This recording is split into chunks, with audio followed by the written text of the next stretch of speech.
আসসালামু আলাইকুম, কেমন আছেন সবাই? আশা করি সবাই ভালো আছেন। আসছে রমজানে ইফতারের জন্য আজকে তৈরি করে দেখাবো কোকোনাট মিল্ক পুডিং। এই গরমে ইফতারের জন্য কোকোনাট মিল্ক পুডিং খুবই সুস্বাদু এবং কলিজা ঠান্ডা করা একটি ডেজার্ট। তো দেখতে থাকুন কোকোনাট মিল্ক পুডিং কিভাবে তৈরি করি। এখানে একটি ডাব নিয়েছি, ডাবের পানি আছে এখানে, আর এখানে দুধ জাল করে নিয়েছি আগেই। এখানে লিকুইড দুধ 1 লিটার দুধ এখানে জাল করে নিয়েছি, যতটুকু লাগে আমি দেব। তো এখানে দুধের সরও দেখুন কিরকম ঘন হয়েছে। এই দুধটা আমি ছেঁকে দেব, আর ডাবের পানিও ছেঁকে নিব। প্রথমে ডাবের পানি ছেঁকে নেব। ডাবটা আমি বাজার থেকে আনার সময় কেটেই এনেছিলাম। এবার ডাবের পানিটা ছেঁকে নিচ্ছি।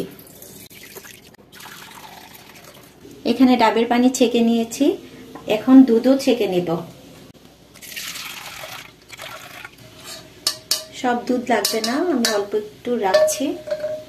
দুধ পরে জাল করব, আগে ডাবের পানি জাল করে নেব। প্রথমে চুলায় একটি হাঁড়ি বসিয়ে দিয়েছি। এখানে 2 কাপ ডাবের পানি দিয়ে দিলাম।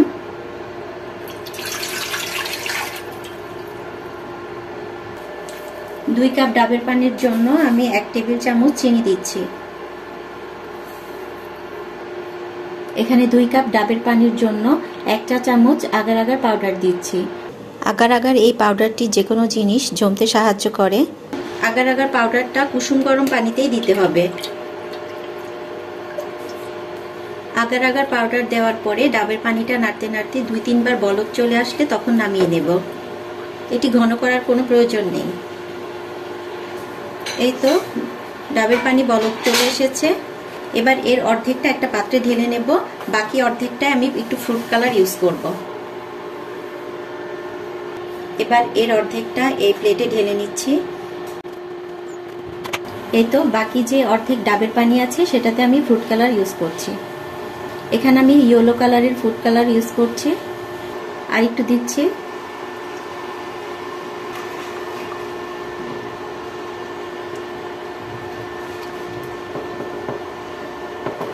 এই তো এটাও হয়ে গেছে, এবার এটা নামিয়ে নিচ্ছি। এবার ডাবের পানির এই মিশ্রণটা আলাদা একটি প্লেটে ঢেলে নিচ্ছি। এবার ডাবের পানির এই মিশ্রণগুলো একটু ঠান্ডা হয়ে গেলে ফ্রিজের নরমাল টেম্পারেচারে রেখে ঠান্ডা করব। এদিকে আমি দুধ জাল করে নেব, সেই ছেঁকে নেওয়া দুধ। এখানে 2 কাপ দুধ নিয়েছি। এই দুধের মধ্যে দিয়ে দিলাম 2টা এলাচ। এবার দিচ্ছি 1 টেবিল চামচ চিনি। চিনি দিয়ে এটা ভালো করে মিশিয়ে নেব। দুধ একটু গরম হয়ে গেছে, এবার 1 চা চামচ আগার আগার পাউডার দিচ্ছি।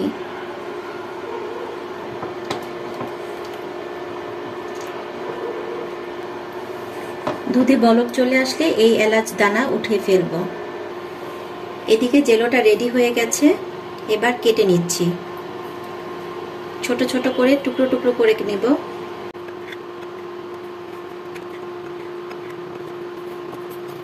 খুব সুন্দর জেলো তৈরি হয়েছে।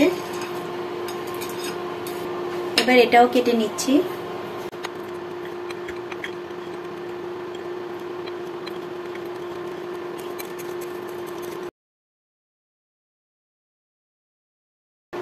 ওদিকে আগার আগার পাউডার দেওয়ার পরে দুধেও বলক চলে এসেছে।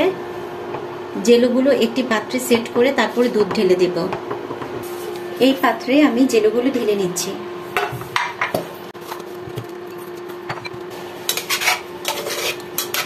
সাদা আর হলুদ জেলোগুলো এইভাবে মিক্স করে নেব। এই যে আমি জেলোগুলো ঢেলে নিয়েছি এই পাত্রে।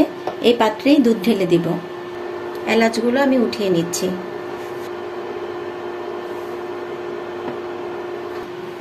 এবার এই গরম গরম দুধ এই জেলোর উপরে ঢেলে নিব।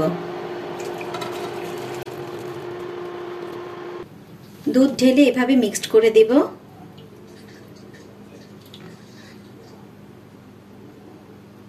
এরপর এটা কিছুটা ঠান্ডা হয়ে গেলে ফ্রিজের নরমাল টেম্পারেচারে 30 মিনিটের জন্য রাখবো। এই তো ফ্রিজ থেকে পুডিংটা বের করে নিয়েছি। পুডিং জমে গিয়েছে। এবার এর চারপাশটা কেটে নেব। এইভাবে ছুরি দিয়ে ঘুরিয়ে ঘুরিয়ে কেটে নেব। এবার একটি প্লেটে পুডিং ঢেলে নিব।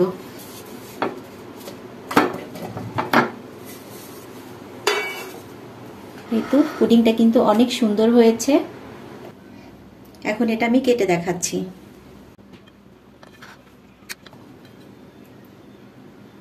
দেখুন পুডিংটা কত সুন্দর হয়েছে, খুবই কালারফুল, দেখতেও খুবই সুন্দর হয়েছে, খেতেও তেমনি সুস্বাদু হবে। আসছে রমজানে আপনারাও ইফতারিতে এই কোকোনাট মিল্ক পুডিং তৈরি করে খেয়ে দেখবেন, খুবই ভালো লাগবে। তো সবাই ভালো থাকেন, আল্লাহ হাফেজ।